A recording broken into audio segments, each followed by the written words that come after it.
has always pushed boundaries, and Primate puts younger characters in danger in a way that might stir debate a little bit. Did you see that as a risk in today's landscape with making a film like this, or did you not care at all? Because horror's always pushed boundaries. Yeah, to be honest, I really didn't care. I just wanted people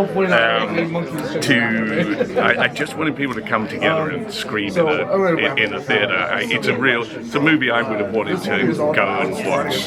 Probably scary, probably more extreme in terms of the shocks and the set pieces that I've ever done before, but just real old school horror films. Just old school horror. That's what we love, man. We need more of that in this world.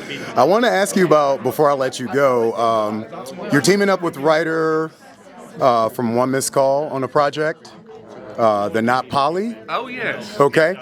What's going on with that? Is there anything in particular we can know about that as we lead into this Primate weekend for you? Not really. I have a project with them called Not Polly. We are just developing it, pushing it forward. So it's something that will come around at some point. Eventually see the light of day. All right. Thank you so much for your time. I really appreciate it. Hello. I want to start that.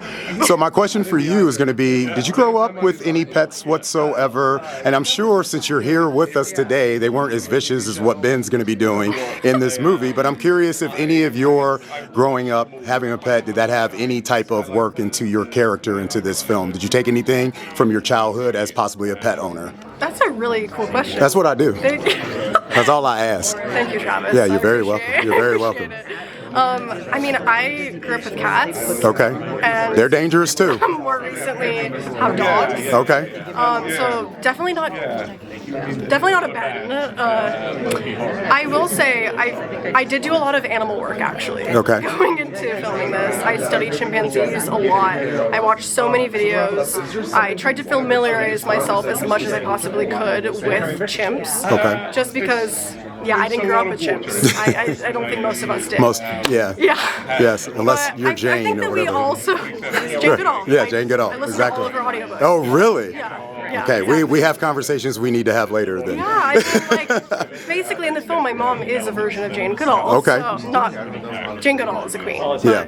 I definitely framed, a lot of my character analysis based off of that. So Awesome. I also will say that, I think that if you own any kind of animal, it sounds weird, but if you have any animal pet, I think you understand the kind of love and an animal in your household is part of your family. So that was definitely an interesting way for me as a character, because if you have a pet and it turns against you, that's one of the worst things you can ever imagine. Okay. Especially if it's chimps.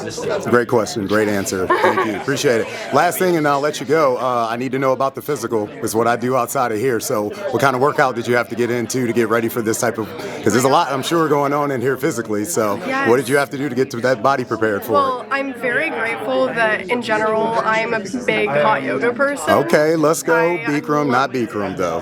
Yeah, I mean, not Bikram. Yeah, Bikram, but not Bikram. I got you. Exactly. I'm in that boat. I feel like I was luckily, I will say, I think that something really interesting about horror films that I did not realize going into it is how physically just prepared you have to be. I mean, I did 3 weeks of stunt training before we even started filming. So a lot of the stunts that you see in the film, of course, I have an amazing stunt double, Gabby, but a lot of them actually I perform myself. And that was really because I got to go in, train for 3 weeks, learn how to, make all of this choreography into the film. So if I had not been preparing before, I don't think I would have been able to do this.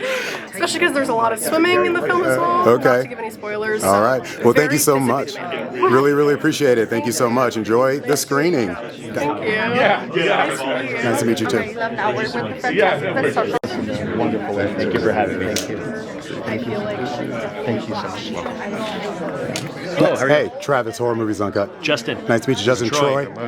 Nice to meet you. Nice to meet you, Travis. So my question for Troy is pretty much saying that since he's one of the adult presence in the film, and we have a bunch of young kids going through very terrifying time, what's the responsibility of the adults when they're in situations like this and they have no way to control it whatsoever?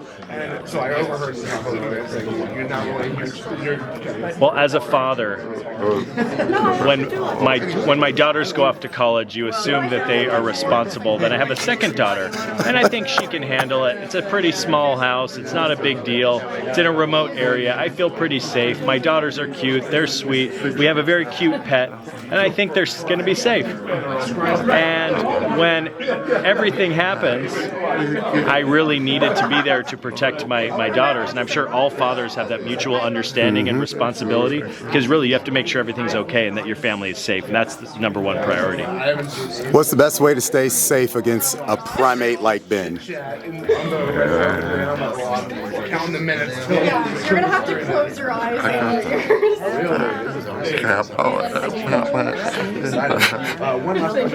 I almost gave a spoiler. No, right? no spoilers.